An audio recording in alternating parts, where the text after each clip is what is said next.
নমস্কার। আজকের আলোচনায় ঠাকুরের জীবনী থেকে কিছু অংশ তুলে ধরা হলো।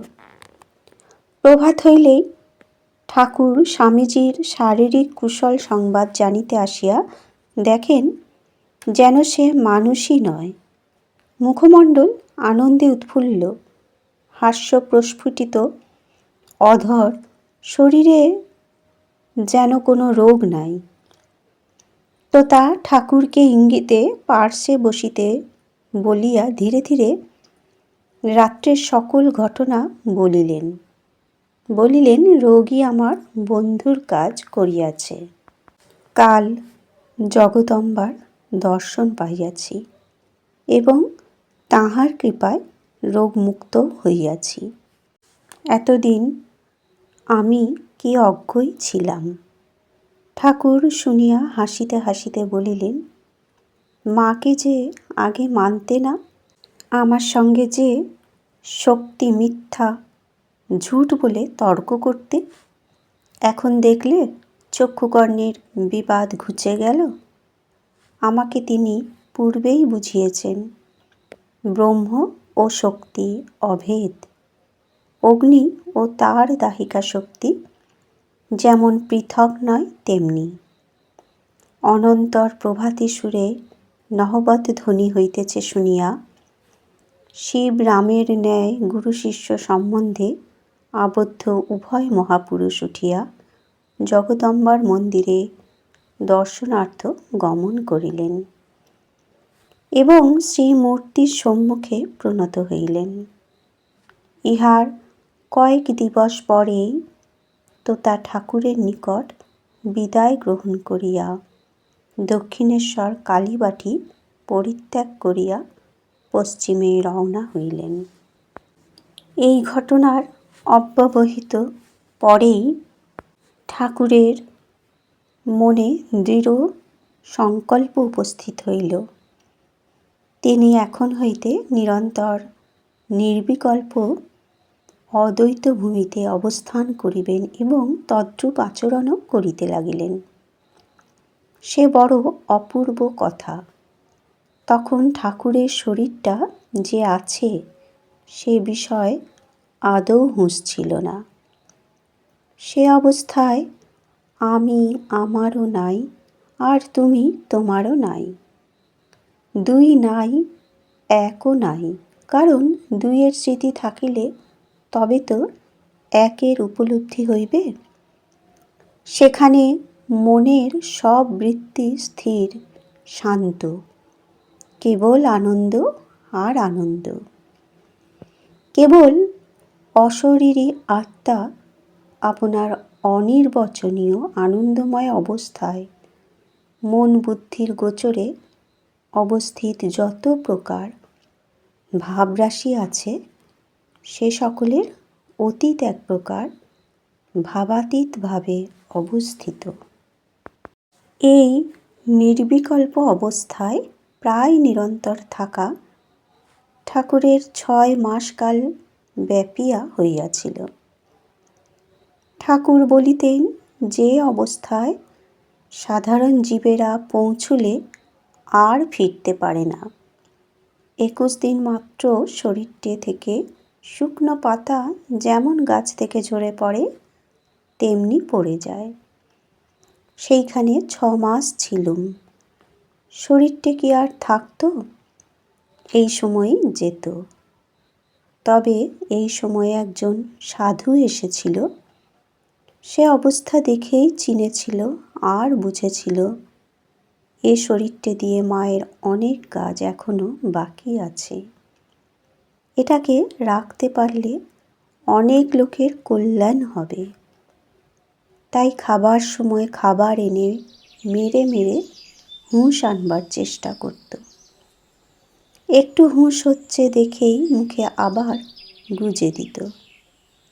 তারপর এই অবস্থায় কতদিন পরে শুনতে পেলুম মায়ের কথা, ভাব মুখে থাক, লোকশিক্ষার জন্য ভাব মুখে থাক। তারপর অসুখ হলো, রক্ত আমাশয়, পেটে খুব মোচড়, খুবই যন্ত্রণা।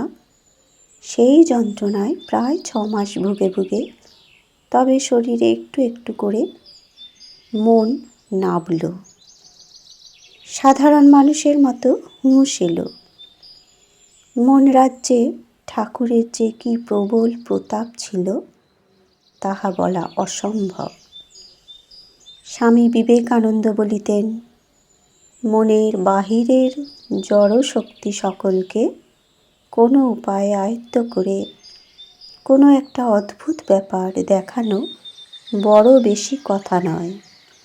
কিন্তু এই যে পাগলা বামুন লোকের মনগুলোকে কাদার তালের মতো হাতে নিয়ে ভাঙত, পিটত এবং গড়ত, স্পর্শ মাত্রেই নতুন ছাঁচে ফেলে নতুনভাবে পূর্ণ করত। এর আশ্চর্য ব্যাপার, আমি আর কিছুই দেখি না। এই কালে ঠাকুরের সহায়ে মথুরবাবুর জীবনে যে বিশেষ ঘটনা উপস্থিত হইয়াছিল তাহার উল্লেখ করিয়া আমরা এই অধ্যায়ের উপসংহার করিব। মথুরানাথের দ্বিতীয়া পত্নী শ্রীমতী জগদম্বা দাসী এই সময়ে গ্রহণী রোগে আক্রান্ত হন এবং রোগ ক্রমশ এত বাড়িয়া উঠে যে কলিকাতার সুপ্রসিদ্ধ ডাক্তার বৈদ্য সকল তাহার জীবন রক্ষা সম্বন্ধে প্রথমে সংশয়াপন্ন এবং পরে হতাশ হয়েন। জগদম্বা দাসীর এই সাংঘাতিক পীড়ায় মথুরামোহন এখন যে কেবল প্রিয়তমা পত্নীকে হারাইতে বসিয়াছিলেন তাহা নয়, কিন্তু সঙ্গে সঙ্গে নিজ শ্বশ্রু ঠাকুরানীর বিষয়ের উপর আধিপত্য হারাইতে বসিলেন। রোগীর অবস্থা দেখিয়া যখন ডাক্তার বৈদ্যরা জবাব দিয়া গেলেন, মথুর তখন কাতর হইয়া দক্ষিণেশ্বরে আসিয়া উপস্থিত হইলেন এবং ঠাকুরের পদপ্রান্তে পতিত হইয়া সজল নয়নে গদগদ বাক্যে সকল কথা নিবেদন করিয়া দীনভাবে বারংবার বলিতে লাগিলেন, আমার যাহা হইবার তাহা তো হইতে চলিল, বাবা তোমার সেবাধিকার হইতেও এইবার বঞ্চিত হইলাম, তোমার সেবা আর করিতে পাইব না। মথুরের এইরূপ দৈন্য দেখিয়া ঠাকুর ভাবাবিষ্ট হইয়া তাহাকে বলিলেন, ভয় নাই, তোমার পত্নী আরোগ্য লাভ করিবে। অনন্তর যানবাজারে প্রত্যাগমন করিয়া বিশ্বাসী মথুর দেখিলেন সহসা জগদম্বা দাসীর সাংঘাতিক অবস্থার পরিবর্তন হইয়াছে। ঠাকুর বলিতেন, সেই দিন হইতেই জগদম্বা দাসী ধীরে ধীরে আরোগ্য লাভ করিতে লাগিল এবং তাহার ওই রোগটার ভোগ নিজ শরীর দেখাইয়া এই শরীরের উপর দিয়া হইতে থাকিল। জগদম্বা দাসীকে ভালো করিয়া 6 মাসকাল পেটের পীড়া ও অন্যান্য যন্ত্রণায় ভুগিতে হইয়াছিল। শ্রীযুক্ত মথুরের ঠাকুরের প্রতি অদ্ভুত প্রেমপূর্ণ সেবার কথা আলোচনা করিবার সময় ঠাকুর একদিন বলিয়াছিলেন, মথুর যে 14 বৎসর সেবা করিয়াছিল তাহা কি অমনি করিয়াছিল? মা তাহাকে নিজ শরীর দেখাইয়া ইহার ভিতর দিয়া নানা প্রকার অদ্ভুত অদ্ভুত সব দেখাইয়াছিলেন, সেই জন্যই সে অত সেবা করিয়াছিল। বন্ধুরা, আজকের আলোচনা এ পর্যন্তই।